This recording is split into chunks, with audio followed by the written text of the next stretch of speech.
Foscam does also have a video that shows step-by-step how to set things up on their website, which is quite useful. In addition, this one does support a micro SD card, so you can plug in a 64 gigabyte card, up to 64 gigabytes, and record video directly on the unit. It's also pretty discreet and small. Take a look at the box. I have a pretty simple presentation. 3 steps to set it up. Download the app, iOS or Android, scan it via a QR code, plug this into the wall, and then you're basically ready to go after you go through the setup on the app.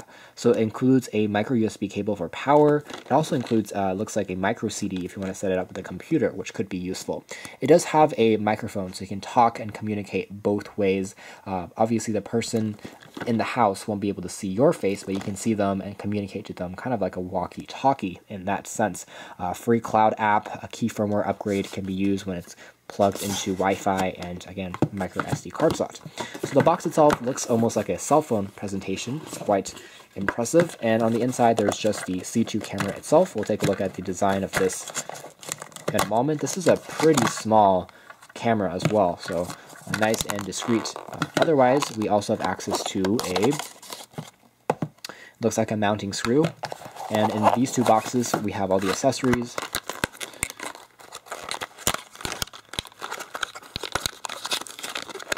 Inclusive of additional screws for a more permanent setup on a wall, and there's also a plug. This is a European plug, so we probably have to get a converter.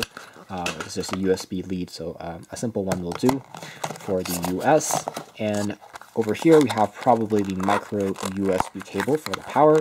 You can use any micro USB cable of your choice, and indeed the cable is located here. This is a pretty long length as well, so it's going to be easier to set up in a house if you want to mount it on a wall higher up. Finally, below here there is the aforementioned CD, micro CD, as well as a warranty guide and a quick instruction guide with the actual QR code printed once again for downloading the application. So taking a look at the design of the C2 first, we see that it is constructed mainly out of plastic, and it has a pretty glossy material as well, which will attract a fair amount of fingerprints and dust, but overall, very clean presentation. A 2-part mechanism. It looks like the screw is actually one of those is needed for mounting this into place, and we simply use this one to lock everything together. But otherwise, you have access to that camera lens, ultra wide angle, motion detection, IR, lights all around for lighting up the environment, and the back features the speaker. There's also that port for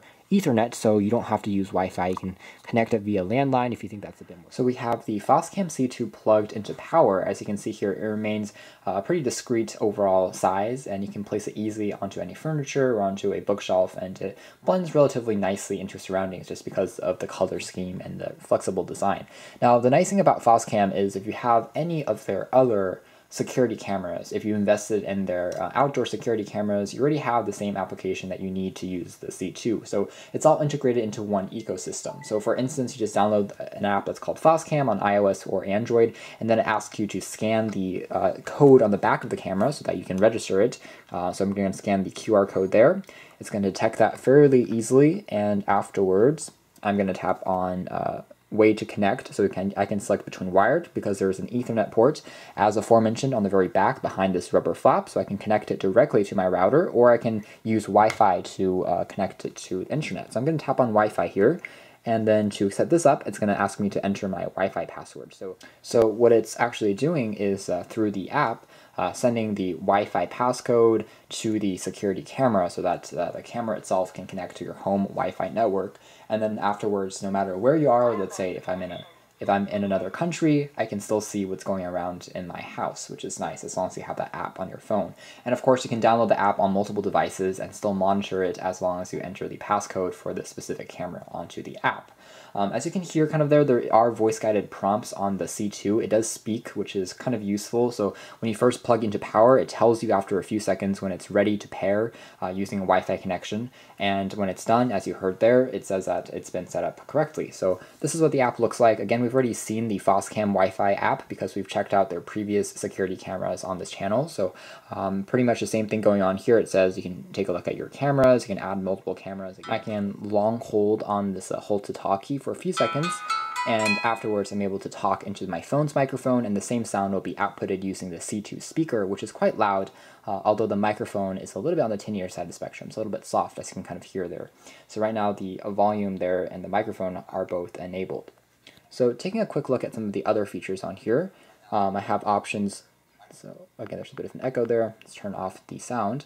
There are other options here for changing the resolution, so I can get it more smooth or more high definition depending on the Wi-Fi speed or the network speed that you're working with. So this allows you to customize that experience. There's also options for rotating the image vertically, horizontally, as well as changing things such as night vision. I can turn that on or off or go to auto mode, so that automatically will switch the infrared lights. Creates a black and white monochromatic image, but it will work a lot better under pitch darkness. And there's also options again for taking video as well as taking snapshots. You can take images directly using the phone and save them onto the phone. But if you want to take video files, again, you're limited to an SD card on the physical camera itself. So that's something to quickly note. So all in all, it's a pretty easy to use interface, and it's about the same as what we saw when we first checked out some of Foscam's security cameras about this time last year. So nothing has really dramatically changed, although the C2 is one of their first in-house security cameras designed for indoor usage. It's a lot sleeker, it's a lot smaller, and has an ultra wide angle lens, which we're pleased to see that works actually very well. So you can check out more details about the C2 in our official written review, which includes a bit more data about the performance, the testing, as well as some sample clips and photos that we took with it. But for now, this has been our video. Thanks for watching here at OS Reviews. This has been the Foscam C2 Indoor Home Security Camera.